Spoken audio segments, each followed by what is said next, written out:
Hello friends, Manjushree home cook channel থেকে সবাইকে স্বাগত জানাই। আশা করছি সবাই ভালো আছেন, আমিও ভালো আছি। আজকে আবারও একটা নতুন রেসিপি নিয়ে আপনাদের সামনে চলে এসেছি, যা হলো বিভিন্ন রকমের সবজি দিয়ে পকোড়া তৈরি করে কারি করলাম। কিভাবে করলাম সেইটা আপনাদের সামনে তুলে ধরেছি। প্রথমে নিয়েছি অল্প কিছু বাঁধাকপি, গ্রেট করা গাজর, ক্যাপসিকাম, ধনেপাতা, পেঁয়াজ কুচি, লঙ্কা কুচি, টমেটো কুচি। তারপর একটা বাটিতে বাঁধাকপি ধুয়ে জল ঝরিয়ে রেখেছিলাম, ওটা নিলাম।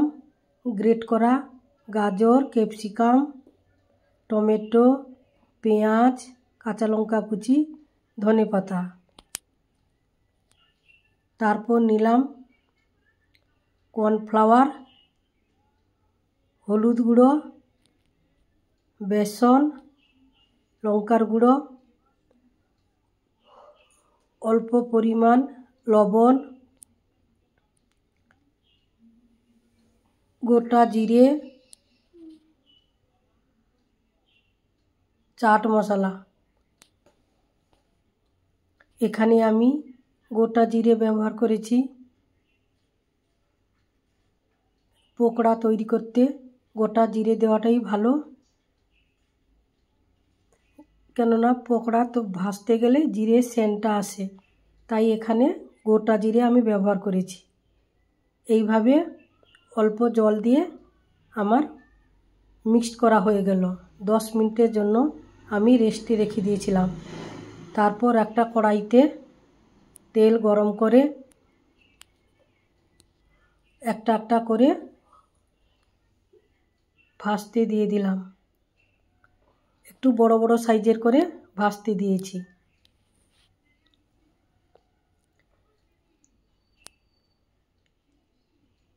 আপনাদের যদি এই রেসিপিটা ভালো লাগে তাহলে আপনারা অবশ্যই ট্রাই করবেন।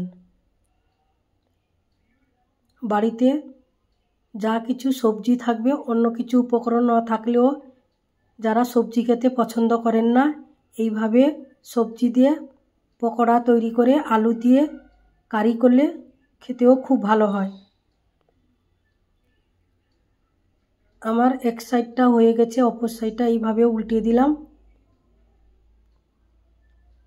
এখানে আমি প্রথমে 5টার মতো পকোড়া ভেজে নিলাম। এইভাবে আমার রেডি হয়ে গেল। তারপর কড়াইতে অল্প তেল থেকে গেছিলো, কেটে রাখা আলু ওই তেলের মধ্যে দিয়ে ভেজে নিব।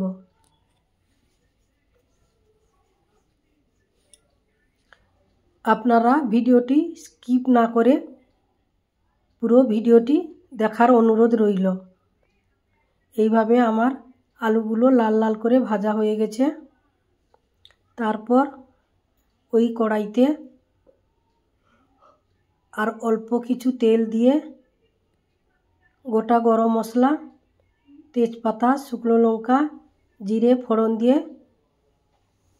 ভাজা ভাজা করে নেওয়ার পর কেটে রাখা পেঁয়াজ কুচি অ্যাড করলাম।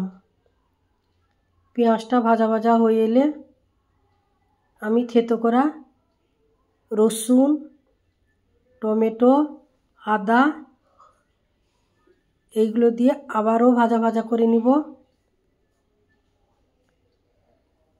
ওইগুলা কিছুক্ষণ ধরে ভাজা হওয়ার পর এখানে আমি হলুদ গুঁড়ো, লঙ্কার গুঁড়ো, জিরে গুঁড়ো, ধনে গুঁড়ো অ্যাড করব। যেভাবে আপনারা বাড়িতে মাছের ঝোল বা কোনো কারি তরকারি করেন, যেসব মশলাগুলো ব্যবহার করেন ওই সব মশলা দিয়েই তৈরি করা যায়। তারপর মশলাগুলো ভাজা ভাজা হয়ে এলে আমি গরম জল অ্যাড করব। এখানে আমি গরম জলটাই অ্যাড করলাম।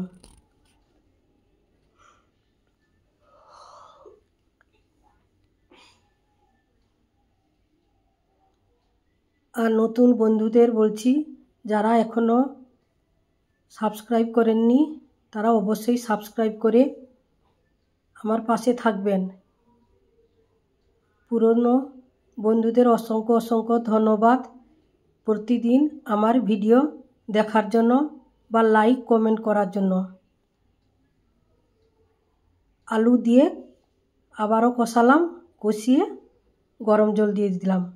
এইভাবে আমার বাঁধাকপি দিয়ে পকোড়া তৈরি করে আলুর সঙ্গে ঝোল করলাম। আপনাদের যদি এই রেসিপিটা ভালো লাগে তাহলে আপনারা লাইক কমেন্ট শেয়ার সাবস্ক্রাইব করবেন। আজ আসছি, নমস্কার। ততক্ষণে আপনারা ভালো থাকুন।